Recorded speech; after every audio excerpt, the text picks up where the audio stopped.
Aizsardzības ministrijas parlamentārais sekretārs Andrejs Pantelejevs Ādažu bāzē atklāja Eiropas Savienības Life Plus programmas atbalstītu dabas aizsardzības projektu īpaši aizsargājamo putnu sugu aizsardzības stāvokļu uzlabošana Natura 2000 teritorijā. Projekta laikā no 2014.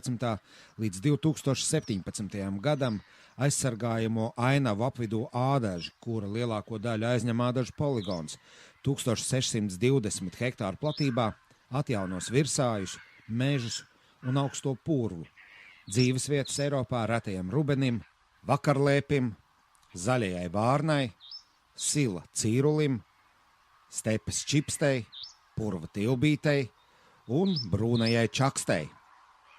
Kopējās projekta izmaksas ir 1 537 988 eiro.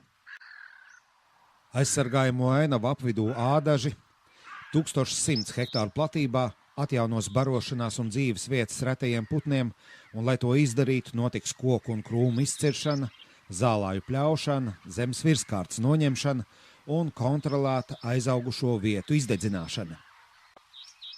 Lai veicinātu boreālo mežu atjaunošanos, veiks meža zemesēdzes kontrolētu dedzināšanu 20 hektāru platībā.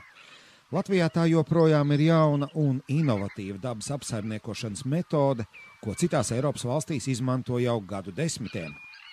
Šeit tie sprākstošie lādiņu militārās aktivitātes ir mainījuši sākotnēju ainavu, kas te bija mežs pirms gadsimta.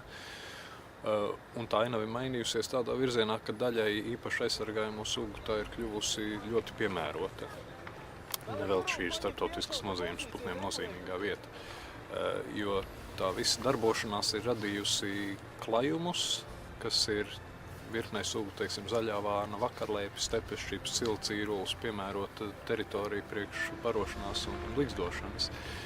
Un tāpēc katrā ziņā tas mazais brīdis, kad ir kaut kāds šāviens vai troksnis vai sprādziens, tas katrā ziņā ir mazāka bēda putniem nekā tas ieguvums, kas visu šo darbību rezultātā rodas.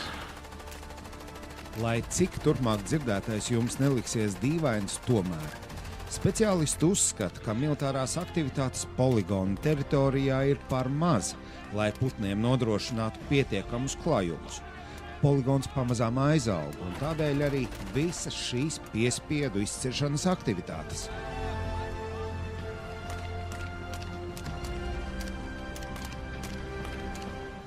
Mans novērojums varbūt ir tāds, ka tā dzīvā daba ir pieradusi pie mūsu aktivitātēm, jo tā dzīvās dabas dzīve, gan meža zvēri, gan putni šīs sanāksmes kontekstā, viņi jau šeit visu laiku bijuši arī pirms mums.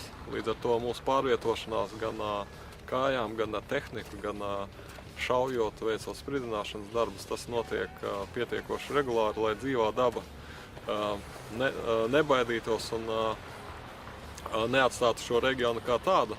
Protams, ja mēs nākam pārāk tūlē dabai, tad neviens sev tuvāk neko nelaidīs, viņi pamūk.